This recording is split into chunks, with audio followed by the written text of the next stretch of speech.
Hey, everybody. How goes it? I took the week off last week. Just had so much going on. Super busy, which is a good thing. And so, every once in a while, I'm not going to be able to schedule one of these. And no way to really tell everybody. So you'll notice it if you don't see a banner or whatever you want to call it. But it was good. It was productive. I'm full steam ahead on all the projects that I've been working on, and just trying to wrap some things up. I had a great meeting about the 160-page book Deep Fried with the author last week. We met at Bob's Big Boy.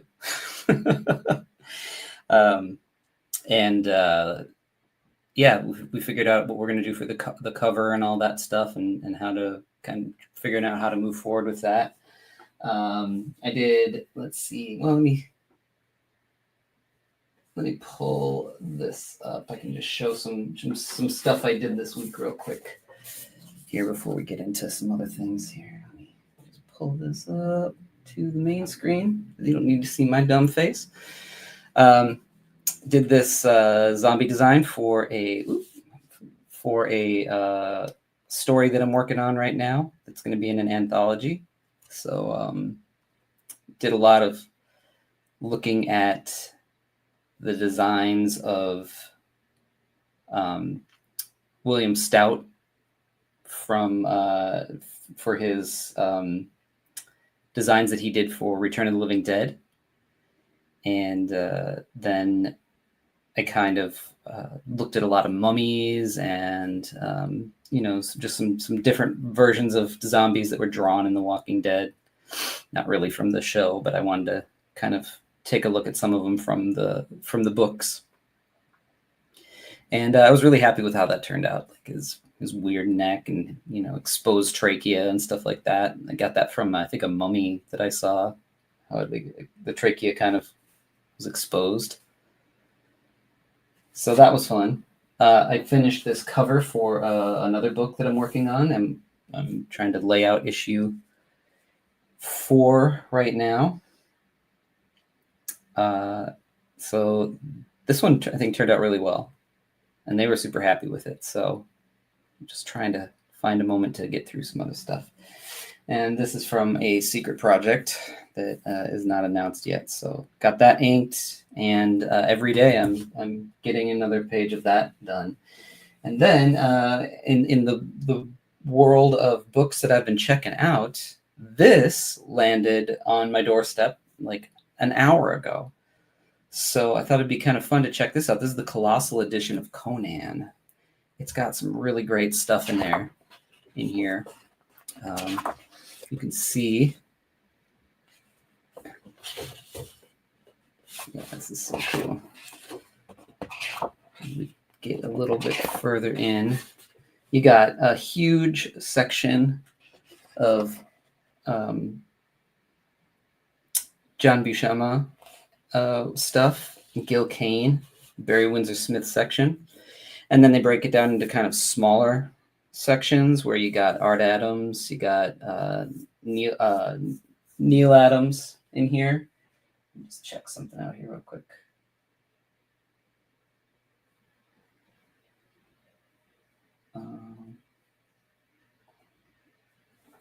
Get rid of this. There we go.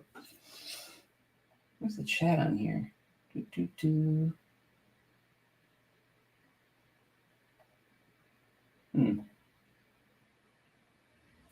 Oh well. Anyway, I'll see if anybody peeks in on the other pages here on my iPad here. And so yeah, you got Art Adams, Neil Adams, Alfredo Alcala, Enrique Alcatena. I don't know who that is. I don't really know who Ernie Chan is. I don't think. I might. Howard Chaykin, Joe Chiodo. How do you say his name? I always said Chido when I was young, but that's not right. That's absolutely wrong. You got Tim Conrad, Jeff Isherwood. You even got Jim Lee, Esteban Maroto, who I'm on a huge Maroto kick. John McCrae, he actually almost ended up inking me on a project recently. That would have been kind of cool. Alex Nino, who, if anybody knows anything about me, is one of my favorite artists of all time. You get Kevin Nolan, Tony Salmons, Bill Sienkiewicz, Alex Toth, and then Jorge Zafino. So, man. And then as a Jim Zub outro. And actually, keep in mind when we take a look real quick at the Jeff Isherwood and the Jim Zub stuff, because I think they're going to come up again in this conversation. But look at that. This is this artist edition.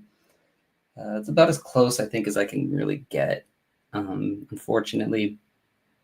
But yeah, I love these artist editions. You see all the warts and all, the freckles on the ass of the pages. And I think Buscema was like probably one of the first artists I really saw, because the first books that I had around were some of his Mighty Thor books. And he was known for drawing on the back of pages. So like people get Buscema pages, and if you turn it to the back, there's usually some sort of like he works something out on it, which is really cool. And these, I know that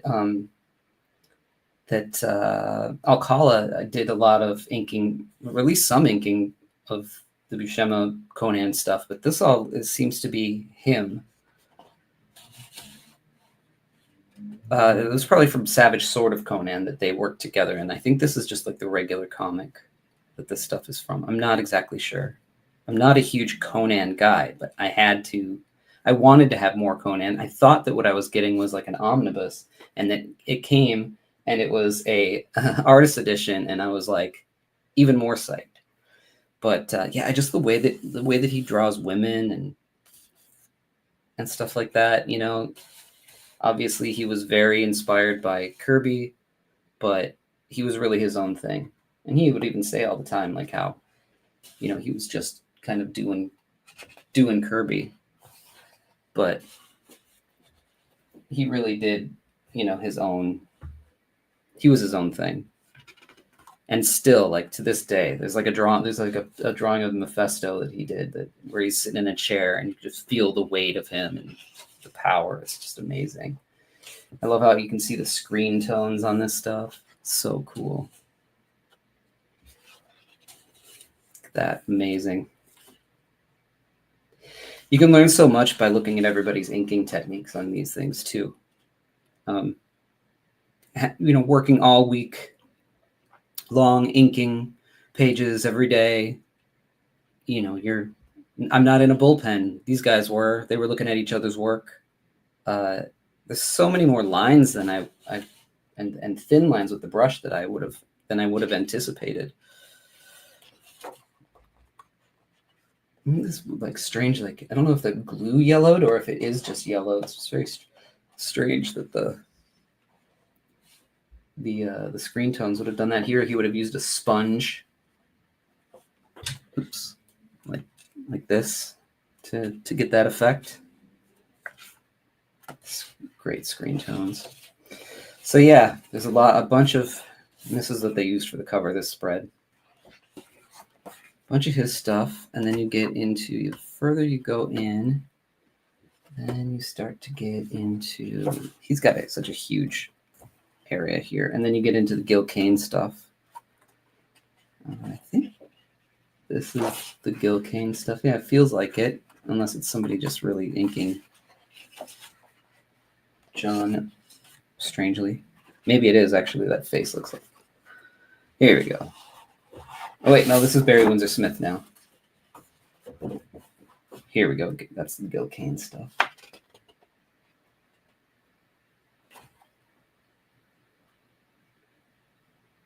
It's interesting. It looks like he used markers to ink this, just like a felt tip marker. It's very faded too. And then he went to like a brush here. He just it seems like he just kind of used whatever he had on hand. I love to look at this stuff. Ernie Chan did inks on that. Yeah, you can just tell the difference between people. Yeah. And then you get the Barry Windsor Smith pages. People just love these. I think they're so rough. I'm not the biggest Barry Windsor Smith fan to begin with, although Monster changed my mind on that one.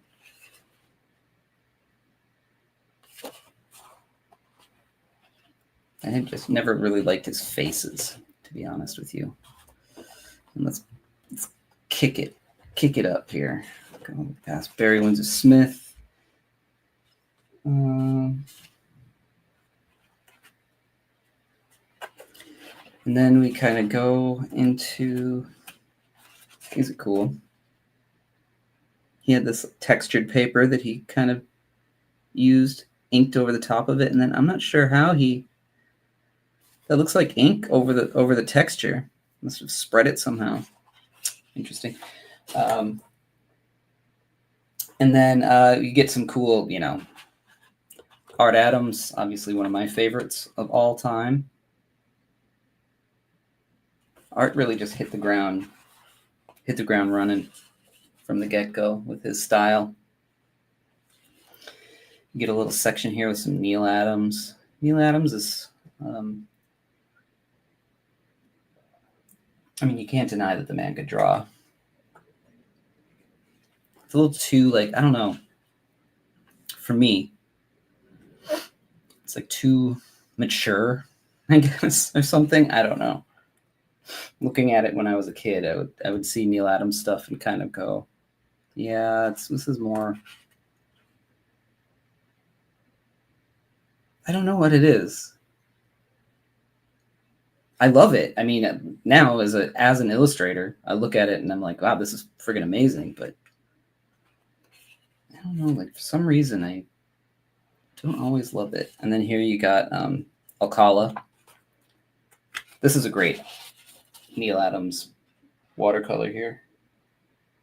Or gouache, maybe. And Alcala. Look at these inks. Stupid. And he did the pencils on these too. So, how long did it take him to do a page of these? And it looks like he's using just a quill. I don't really, there's very, very few spots where there might be some brush, I think. And this one, look at that. Jeepers creepers. So much detail. And here's Alcala inked by Vicky.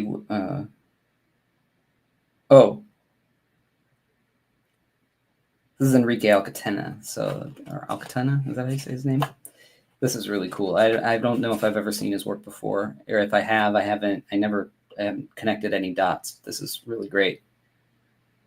Conan the Savage Sword, issue 3, page 17.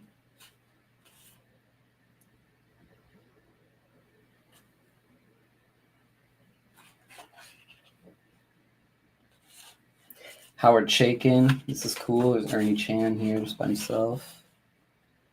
You got Tim Conrad. Got a whole story from him in here. Now, I don't really know his work, to be honest.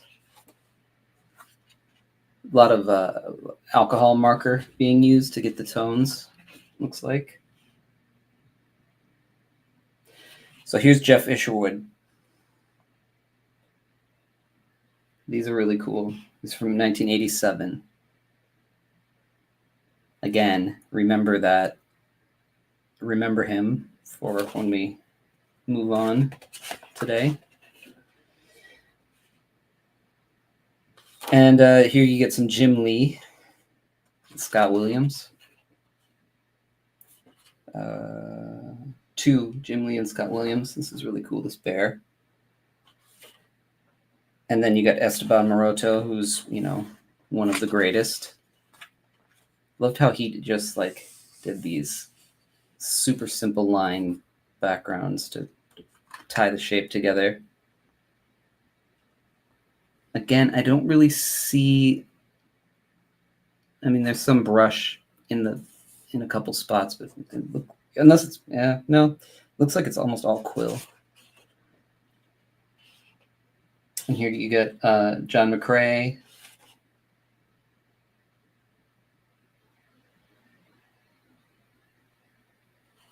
Rudy Nimbus, I don't know who that is, but that's beautiful. Look at that face; it's amazing. And the way that the contour brush strokes go around this dinosaur, that's really awesome. It's great inking techniques. Cool thing about the Conan stuff is that they were black and white, so when they reproduced, like this, just very stark black and white. And, degraded a bit because of the printing process. But, you had to, when you were drawing this, you had to bring it. You had to bring that black and white balance to it. Here's Alex Nino. Look at those backgrounds. Gosh. I don't know if he's using a chisel tip here, but later on he just kind of moved to only like a chisel tip and like suggestive inking. Just one of my favorites of all time. And Kevin Nolan. You can always tell a Kevin Nolan face, can't you?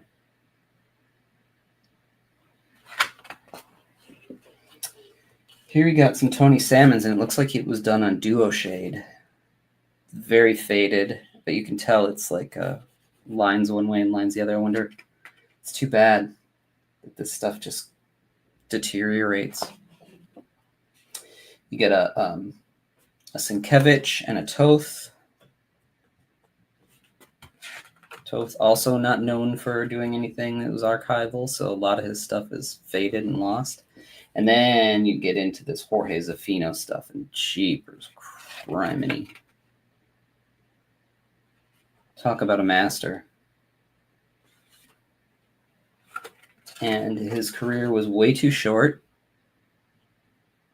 And his son now is also a comic artist and kind of picked up his dad's style. It's probably these skeleton, these bones everywhere. That's amazing.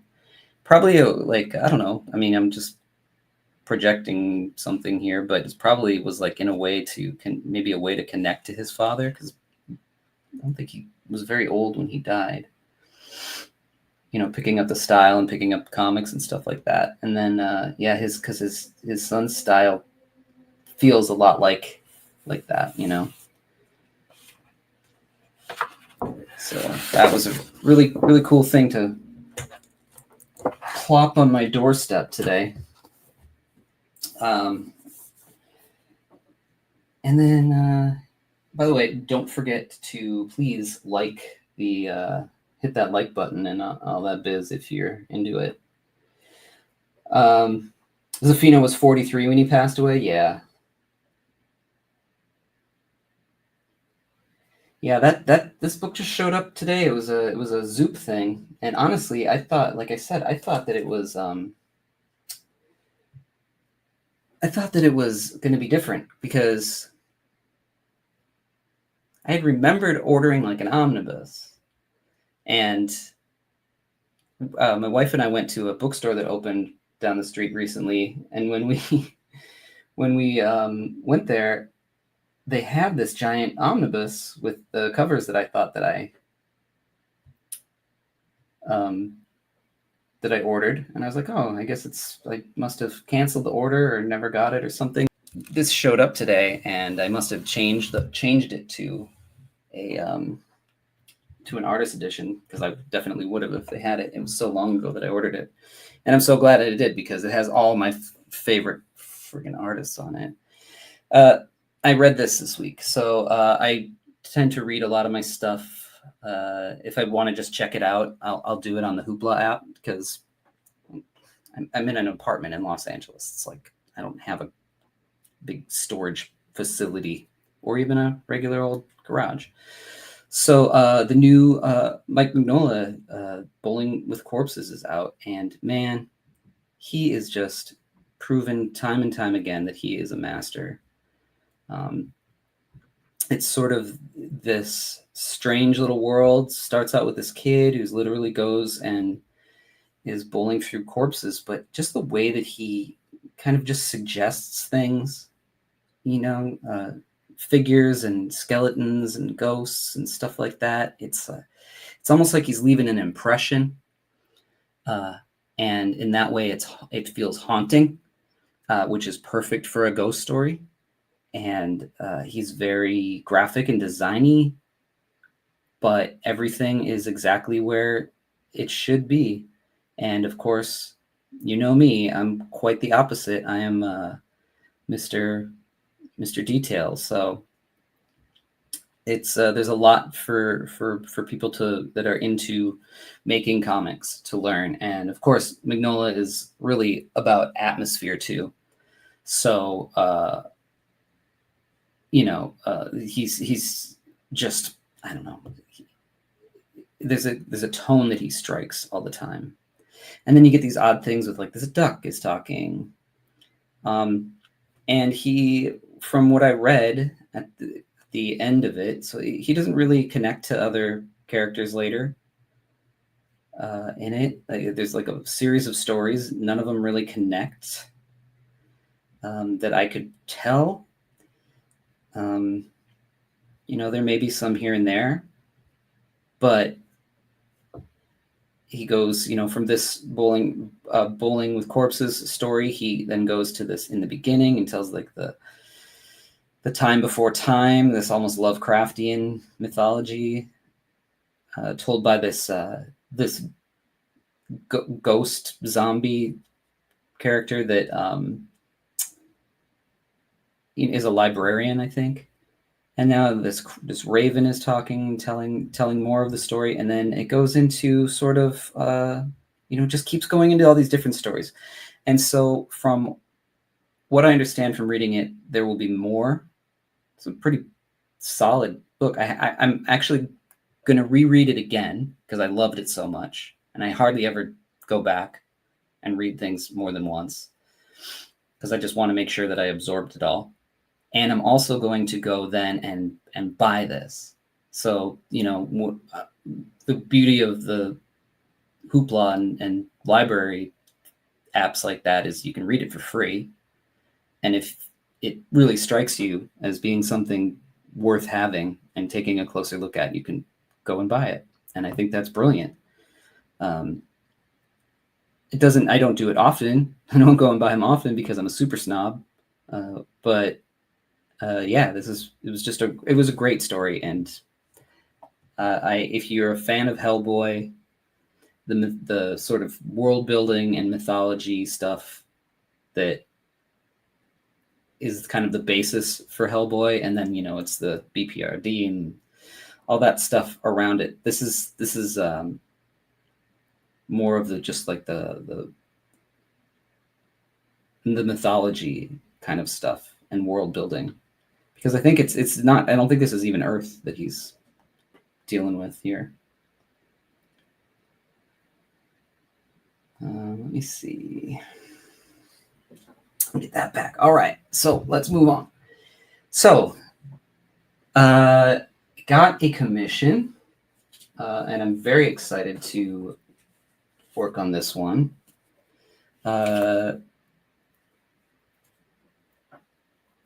The commissioner asked me, commissioner, is that right? I guess asked me to do a character from martial law.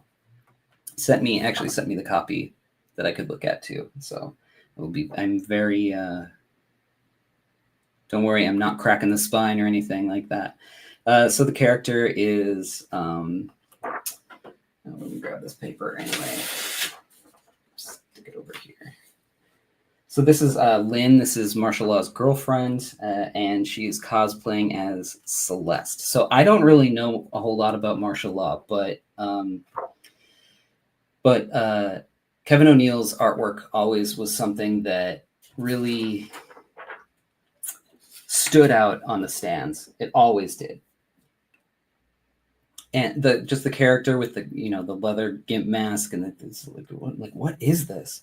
But then his style too was just so fascinating, and it's painted, it's gouache and watercolor and stuff like that on it. And from what I understand is I didn't really take too close of a look at the story, but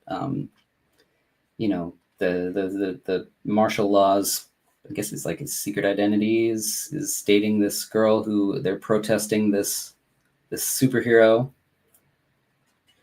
and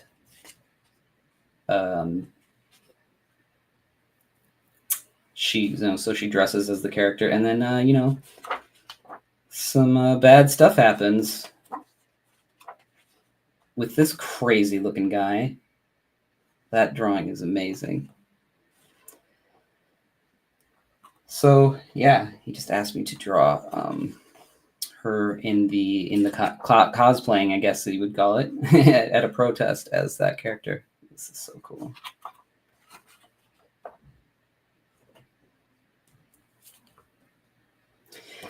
So that's what we are going to be doing today. And then let's see here. Let's take a look. This is the sketchbook that he sent. Let me get that off the screen. Sorry, I did not see that before. So we got some Alex DeWitt here, did this one. We got Garth Graham. And I like going through these and seeing all the different artists, how they did it. He sort of did a little quick pose sketch up here. I don't know if you can see that before he went and actually did the drawing. And we got Bob Burden, Mark Wright, and we got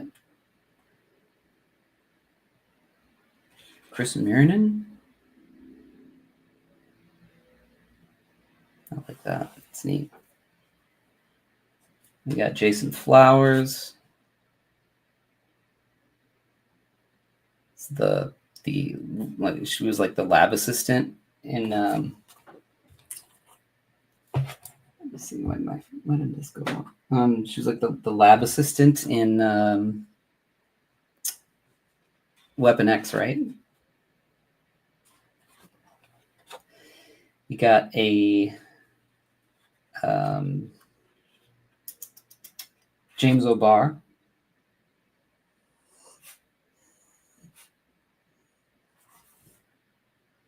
I worked at a movie theater when The Crow came out, and the movie, geez, that was just insane. And here we go. This is Jeff Isherwood. So we got to see some of his Conan pages a little bit ago. And then there's an original right in front of us. It's an awesome storm. Vanessa Del Rey. Love her work. This is must be gouache or watercolor or something. I really like her work a lot. Uncle Phil Hester did a quick little head.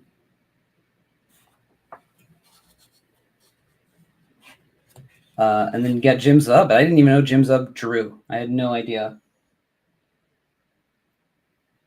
But look at that. It's pretty awesome.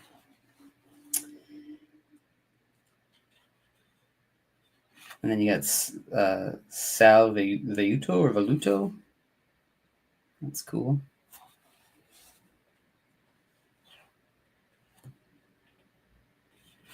And you got Georges Gint. Is that how you say his name? I'm so bad at people's names. That's really cool. You got Bob Hall. Pat Broderick. It's a nice little sketch. Dan Parent. You got Mark Brooks here. this is really great. I love those eyes. I love that face. It's just in the Terry Dodson, Adam Hughes vein, and you got David Mack, another Flowers. It's great. And then we're on to mine, which I kind of started, but didn't really get a chance to get too deep into the pencils. And I won't get too deep into the pencils. Let me put this over here.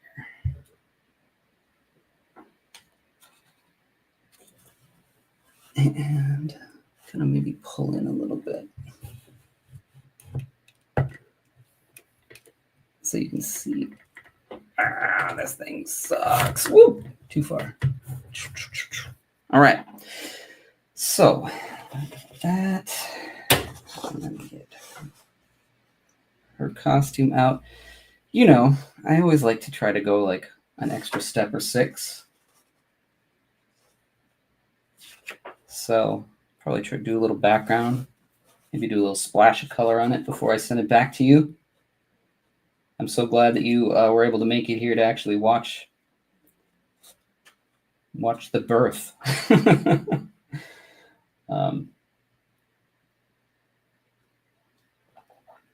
Let me ask you guys, is this clear? Can you see this? Because I had a friend watch an episode like a week or 2 ago and said that it was pretty muddy, the pixelated, and shouldn't be. So I just want to see what you guys think.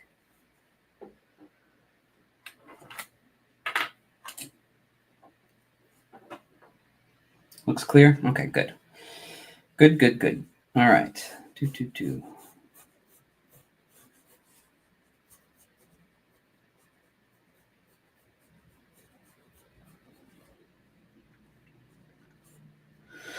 Anybody else read anything interesting like in the last week or more?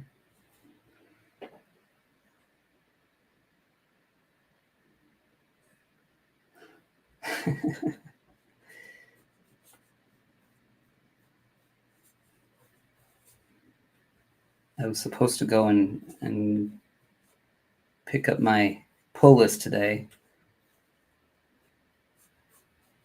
I got Lucky Devils waiting for me. The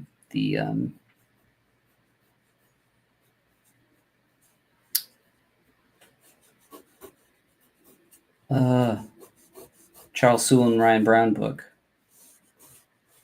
Mostly kind of buy books that are from like buddies. Ryan Brown's a friend.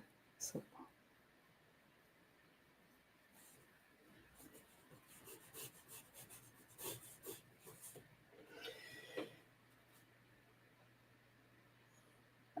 Let's see. She is like so busty. It's hilarious.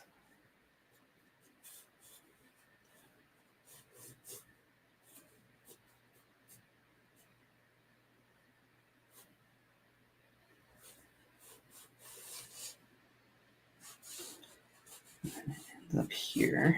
Just want to kind of get some things in place. So at this protest, people are wearing these like animal masks and stuff. So I'm going to do her animal mask. I'll do some protesters, and then maybe like the eyes of the person who comes in to give her some trouble later.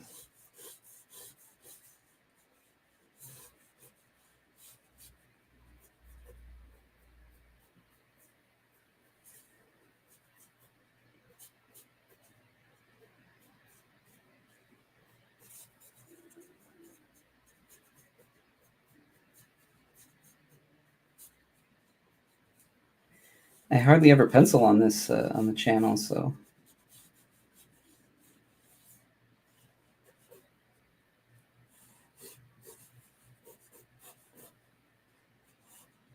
And I don't know, this face is bothering me. It doesn't feel like me. I think I looked at some ref for the body real quick, and then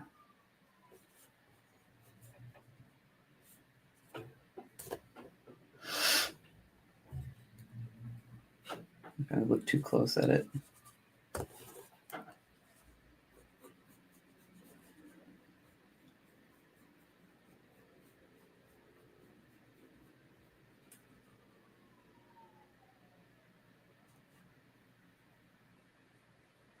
I find that when I do like when I'm doing the X-Men episodes, which another one will drop tomorrow, so come back and check that out. But I draw all the thumbnails for it, and I find that I all of a sudden become a slave to the artist that drew that issue when I'm drawing it, and feel like I start to kind of mimic their style. I'm like, no, that's not the point of this.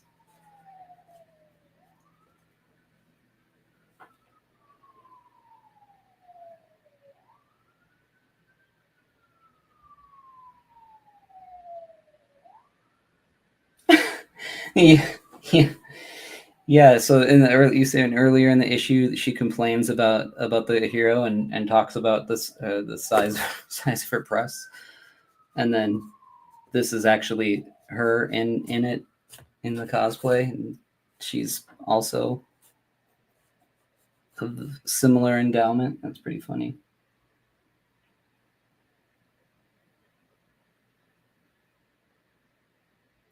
Daniel, did you go to OAX this year?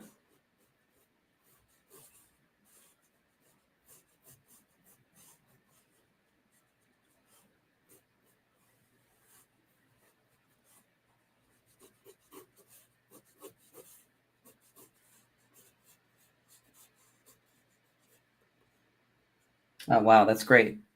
Yeah. Apparently, because OAX is, so I'll be at IC3, the Indie Creators Comic Con, next month in New Haven. In fact, if anybody can go, wants to go, I'll put a link after this thing goes live to get tickets in the show notes. But they bought OAX and comics art fans bought Indie Creator Con after the successful show that they had last year, which I also went to, and it was great. It was a really great show. And apparently they want to pull some of us indie creators in, and I think it's awesome because guys like me, I guess I would say, yes, are, I think, probably where you're going to find the future,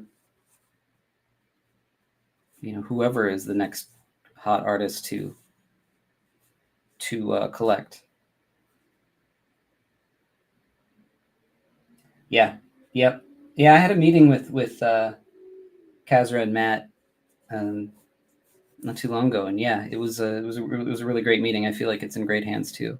I mean, Matt kind of started it, but so it was already in good hands. But yeah, I think they want to. I really think that collecting, indie creators right now is a smart move for art collectors.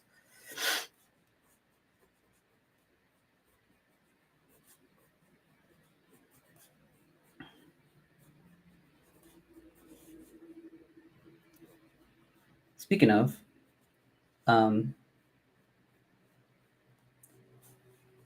my commission list is almost always open. Always happy to get those, and you can get them through my store. Just contact me. But also, if you join the Patreon that I have, where I'm serializing Three-Headed Pigman, after a year, you get a 9 for the $8 tier. You get a 9x12 commission, and it ends up being cheaper than if you just bought one, directly. Should probably do a tier for like a larger size, but that's what I've got right now. This horse that mask that she has on looks a lot like Miss Piggy. It's funny.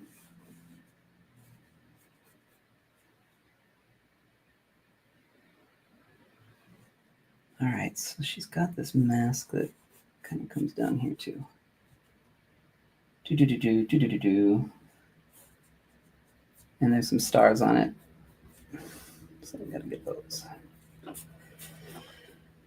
And I just want to get this hand in like the right spot for me because I want it to have a picket sign in it. What's that?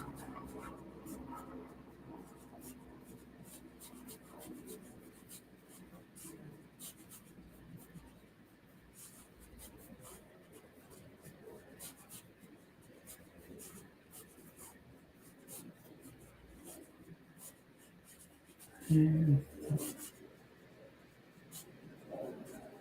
I'll figure that thumb out later.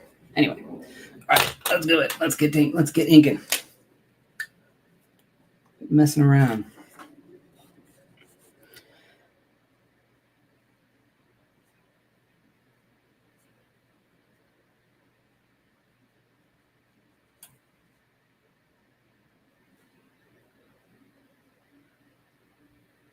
In other news, I should really read the article before I speak on it, but I had seen someone sent me an article or something that said that in light of Diamond potentially, probably, possibly going bankrupt,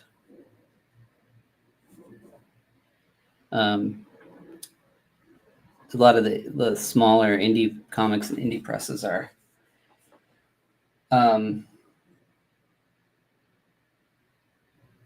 they are having some trouble because they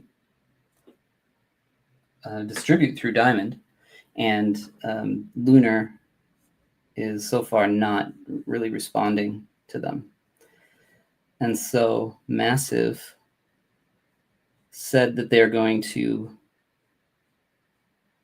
Massive did they did like that Sean Murphy Zorro book, and they owned Heavy Metal for like a second, I think. I don't think they still own it. So when I worked at did my stories at Heavy Metal, and on the way out, I had to deal with Massive to get my rights back to my story. But I don't think that they own it now.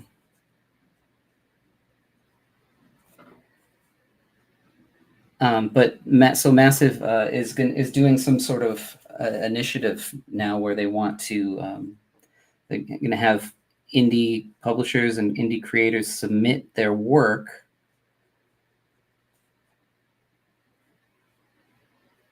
and they're going to create like a line that they will put through Lunar. And I don't know, like I have to read the actual thing, which is why I said I probably should actually read it before I talk about it. But it just sounds to me like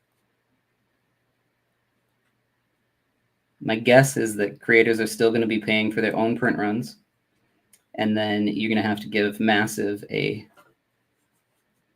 share of the some sort of piece of it. Obviously, they're not just going to do it for free.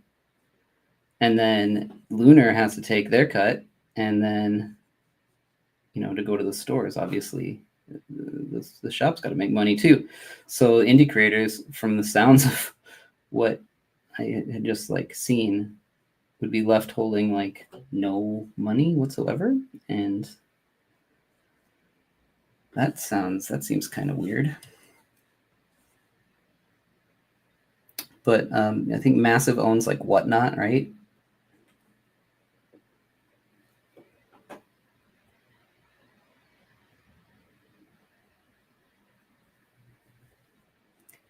and so they're not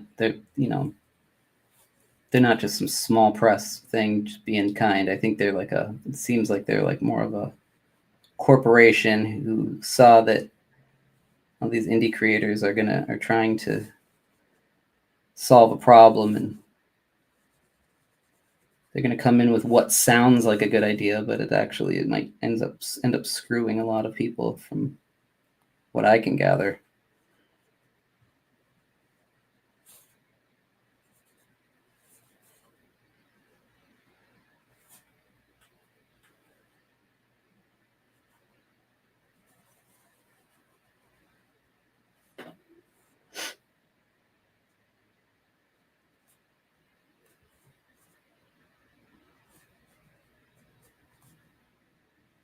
But again, I'm just speculating.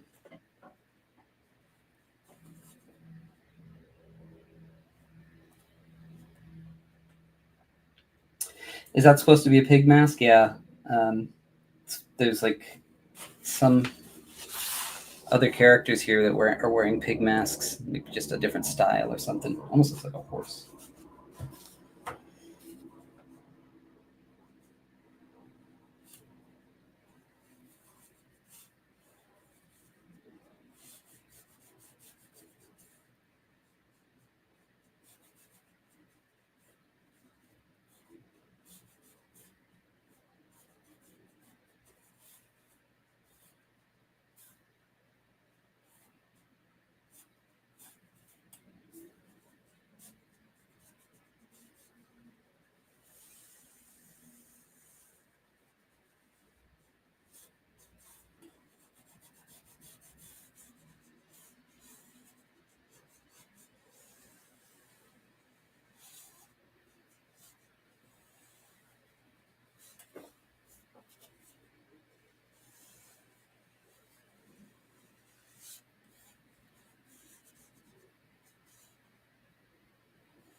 Do a three-headed pigman mask.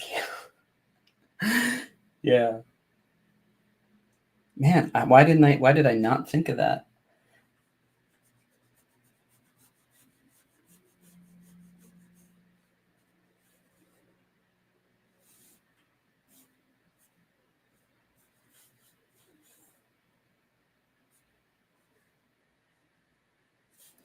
Actually, funny thing is um, I need to send them out this week, but people who were part of my Patreon are going to get um, the sort of sampler book of Three-Headed Pigman that I did, and I printed off for a convention last year, and so I'm going to be sending them out. So technically, that's the first appearance of Three-Headed Pigman, but super on the down low, and of course, this is obviously live for anybody to see, so that's a little bit ridiculous of me to say, but I'm going to be doing a story in an image anthology, and the characters are going to be they're going to be at a convention, and there's going to be a lot of cosplayers there, and I'm going to have one of them, one person cosplaying as Three-Headed Pigman. So I guess technically, in publication, Three-Headed Pigman will be first appearance in standard publication will be in Image Comics, even though it's just as someone cosplaying as him.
James, you said the massive thing sounds like a dummy contract. Yeah, it really does.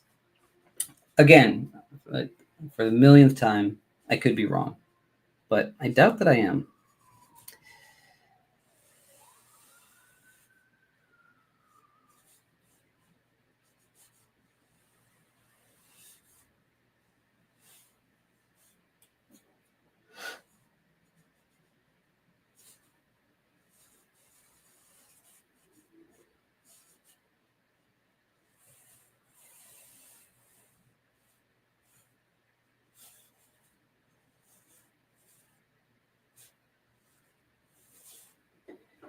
I will say this suit does have a cool design.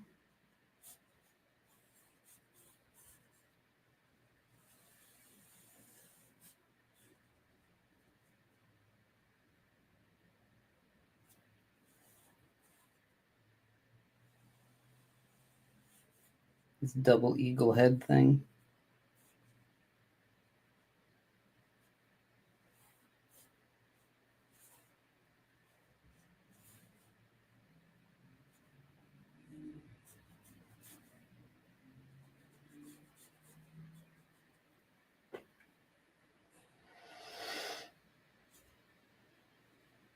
All right, let's see if I can get this hand right.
For creators who don't like superheroes, they came up with some well-designed ones. Yeah, you know why? I bet you anything. I mean, speculating. I don't not like superheroes. I do like them. I think they can get a little old sometimes, but I always come back. It's like the Doors for me, like, oh man, I'm so tired of hearing that crap. And then a couple of years go by and I'm like, no, I want to listen to that. Listen to everything that they ever wrote again. But anyway, I think that if you step back from that and you're working on other things, when it comes down to time to finally actually make a superhero costume, you probably are coming at it from a different perspective than people who are fully immersed in it all the time. You know what I mean?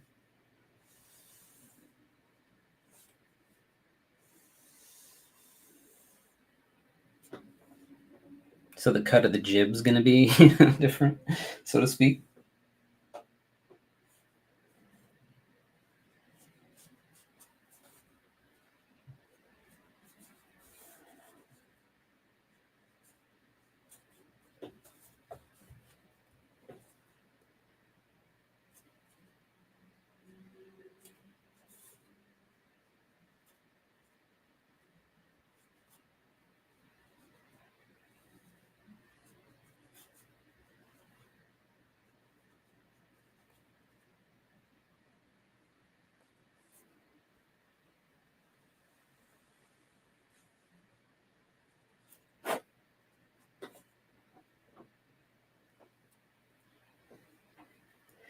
I have an electric eraser that I use when I'm doing my pencils, and it you should see the back wall up here is covered in little eraser shavings.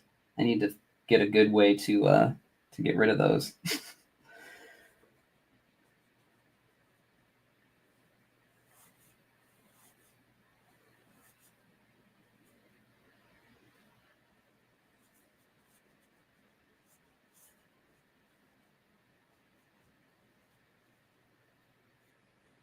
They end up like everywhere, and then they get on the end of the brush.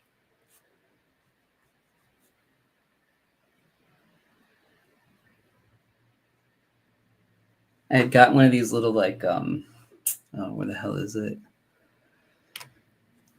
This thing. It's like a little vacuum, and when you roll it, the brush goes like that.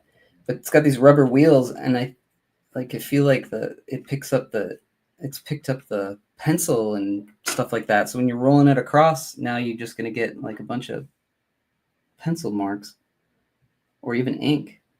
Who wants that?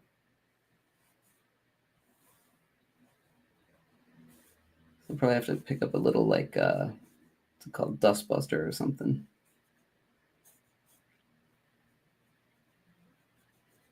I'll have a little Dustbuster here and a hair dryer and a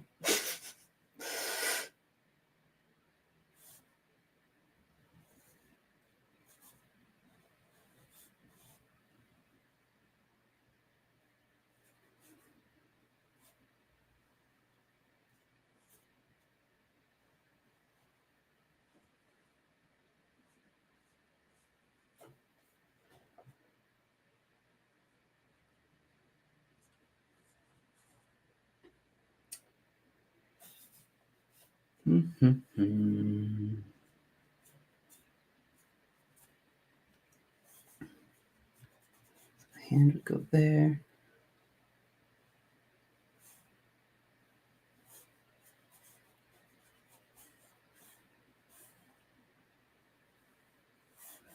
I don't even know why I pencil. It's not like I correct things if I even if I run into an issue. Like I didn't want her elbow to go off the end, so it's probably a little shorter than it should be. But to hell with it, because you can do that in comics art. Do you think that I erase the arm and try to make it a different way?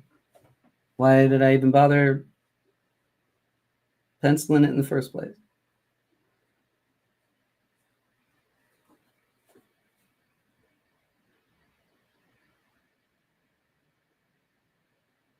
Do I have one of those mangaka tools with the feather at the end? I do not. The thing that looks like it's basically like a crow's, like an entire crow's wing. Then you can go like this and you can get rid of stuff.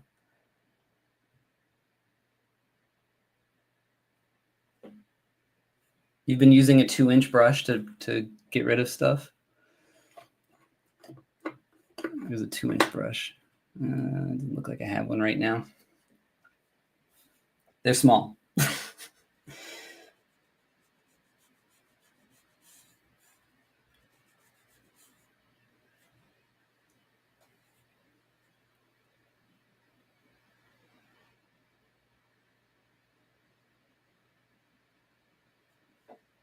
All right, let's see here. So, all right, I'm having some problems with the arm here looking right. So that's a perfect spot. I got a shadow here, got shadow under there. I guess I could just say, hey, guess what? There's a shadow on the on the mask coming to her arm here.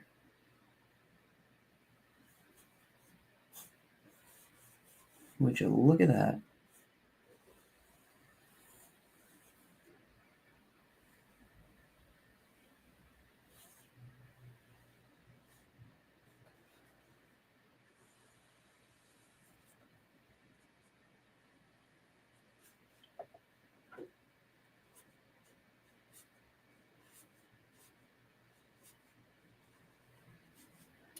I haven't inked on a toothy paper in a long time.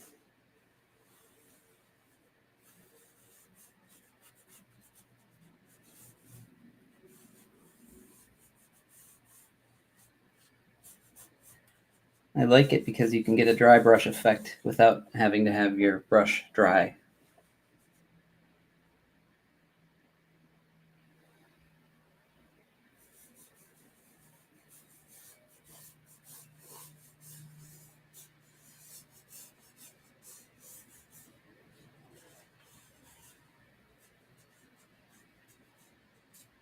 Do this.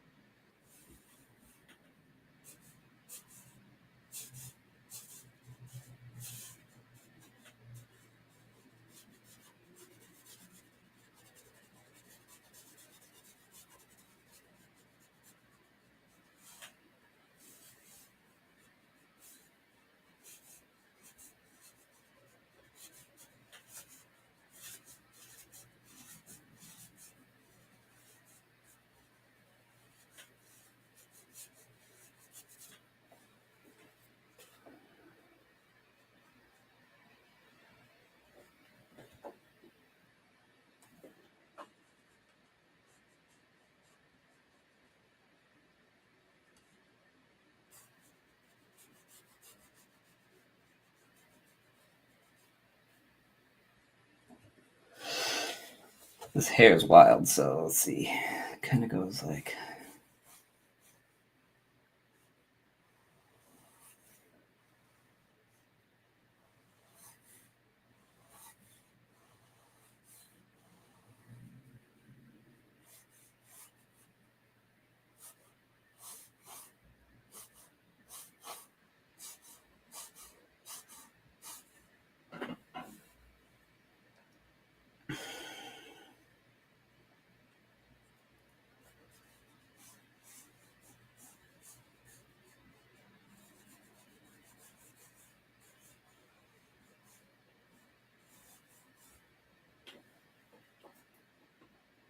Mm.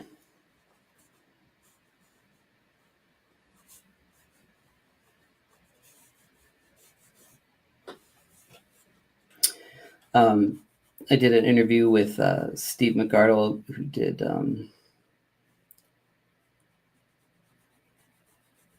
Vendetta, Holy Vindicator, you know, and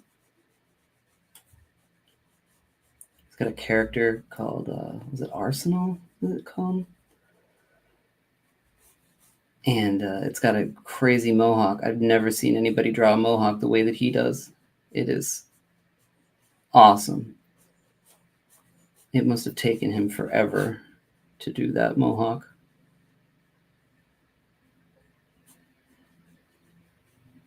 Artillery, I think. Actually, I think the character's name is Artillery.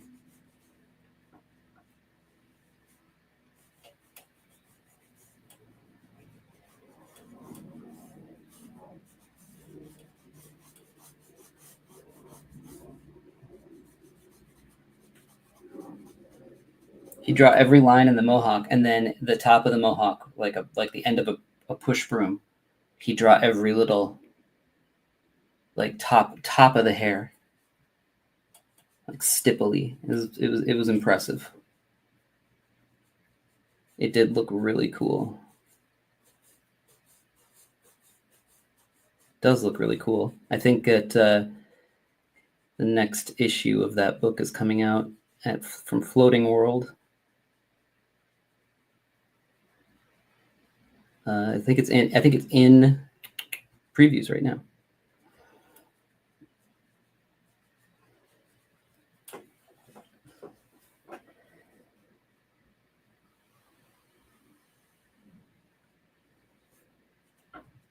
All right, now I know she doesn't carry a protest sign, but you know, she's at a protest, so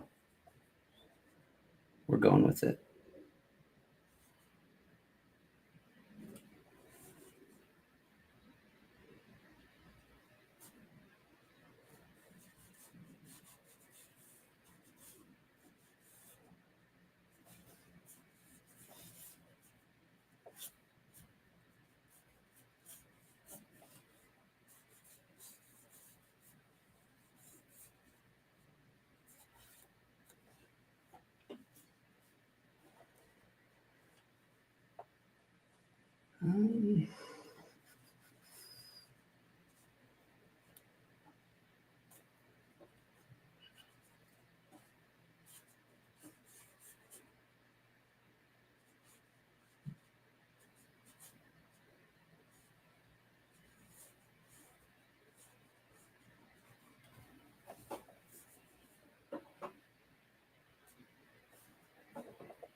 She did have a sign at oh yeah, she did.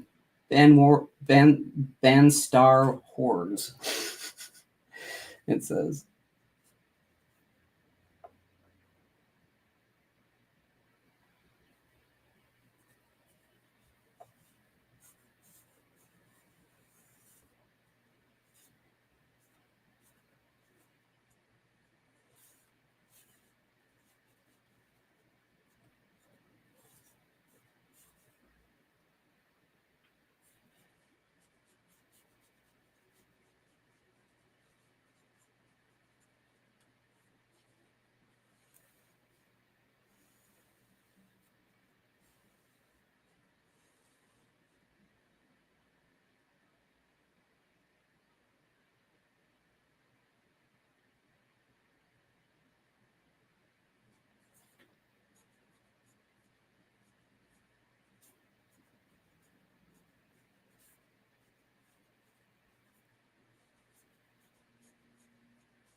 The beauty of protest signs I found from doing this book that I'm working on is that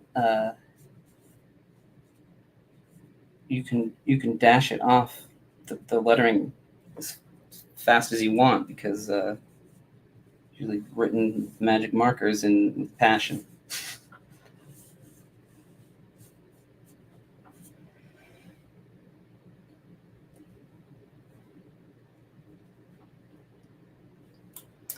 All right, let me just get in here with an eraser real quick. Let's see what I've got.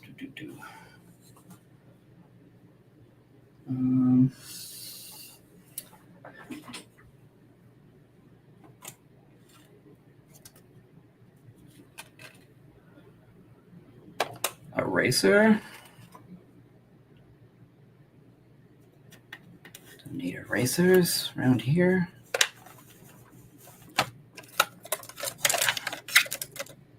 There's one.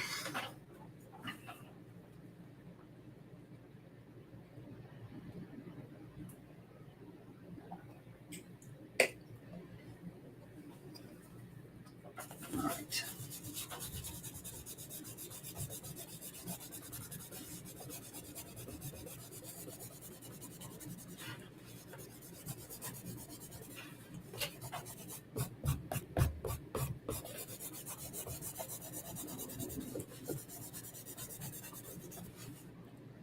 Oh.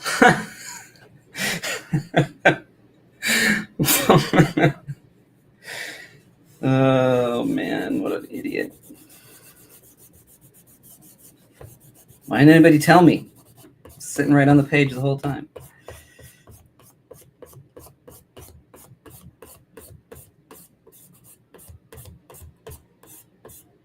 Oh, you guys are my friends.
Well,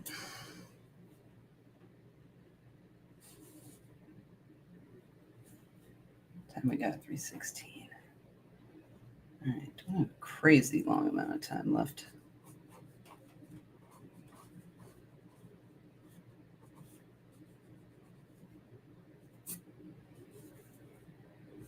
And I feel like I want to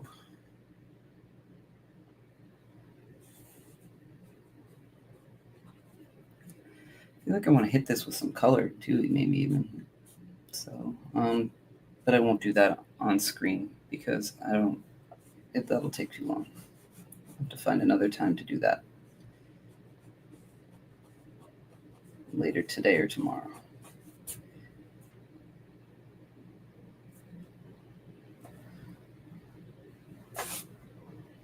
But I do want to do this guy.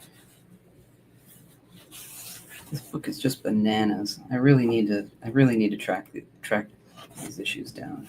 This guy is crazy looking.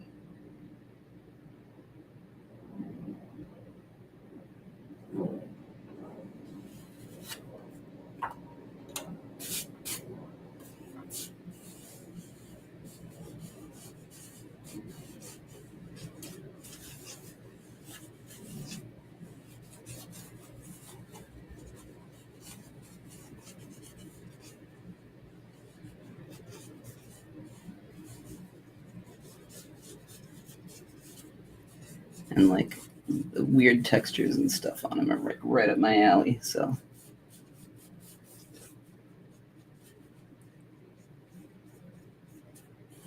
I'm doing it.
I love drawing just strange surfaces and stuff like this.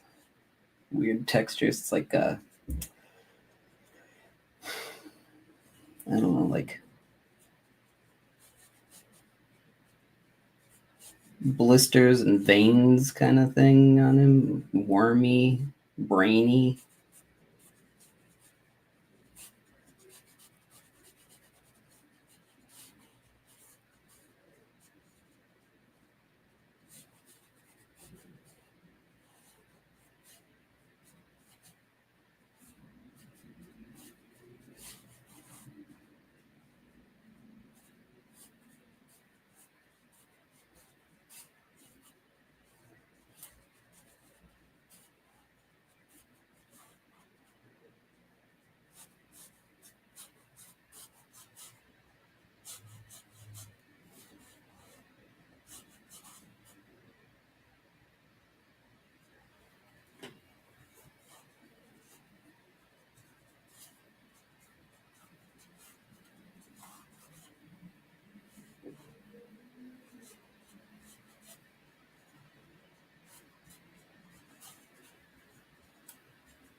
This guy almost looks like Paul Pope could have drawn him or something.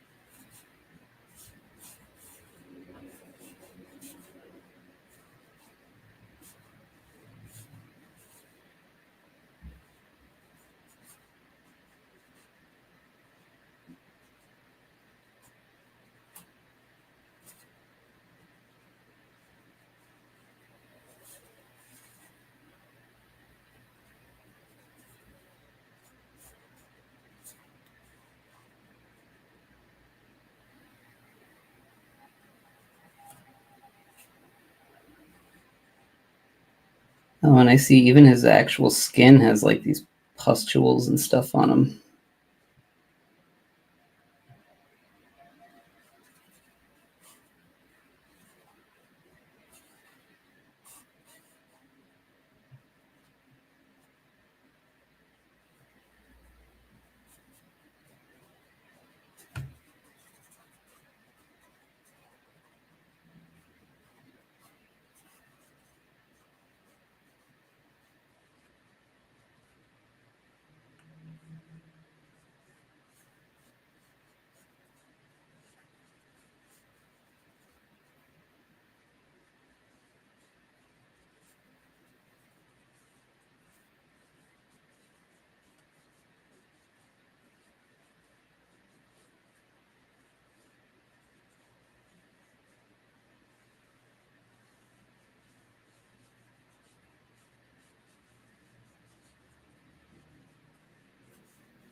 And if we're going to do that, then we got to do this.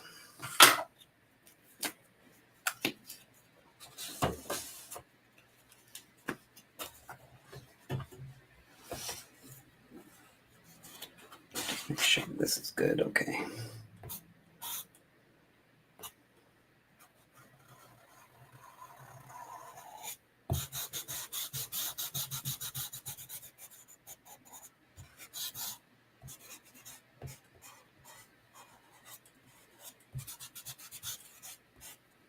It's getting too much going on. So we got to pull her out of the background by making it black.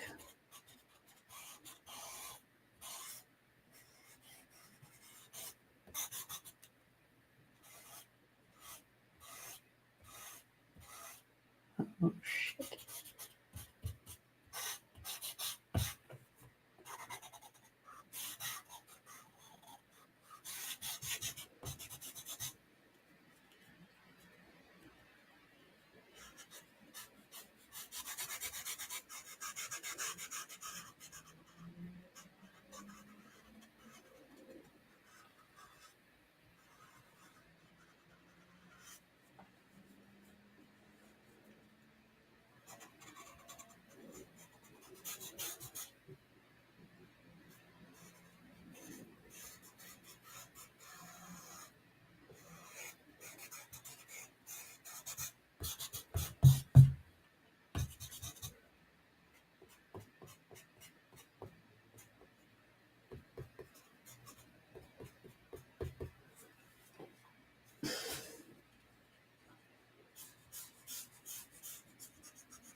Let's do a smaller one.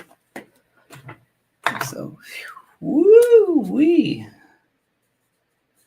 Getting high.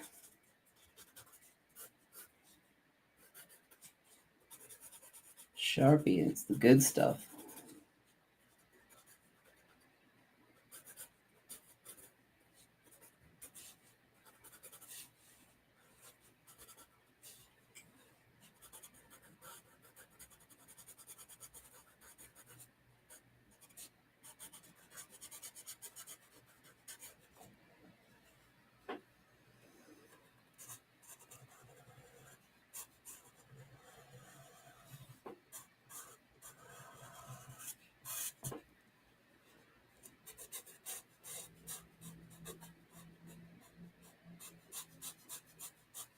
Yeah, I'm getting dangerous now. I'm getting close to a fine line with a Sharpie. And it tends to bleed and spread. So I'm gonna get right up to the side of the line, and let the spreading do the work.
Why am I still drawing with a Sharpie? I think that's good there.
Hmm.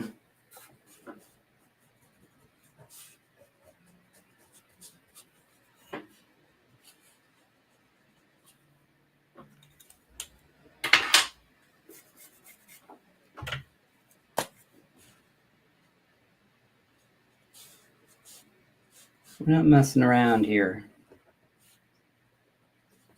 over at Chris Anderson Comics Studio.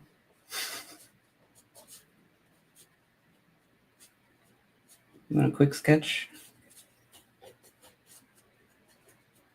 Too bad. I'm going further.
All right. Well, I mean, I want to like differentiate between the eyes and the texture a bit more in here, but you know, I think that will come through in the next phase, which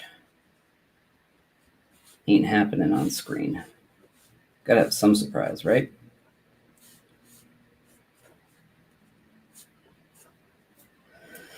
So, I think that means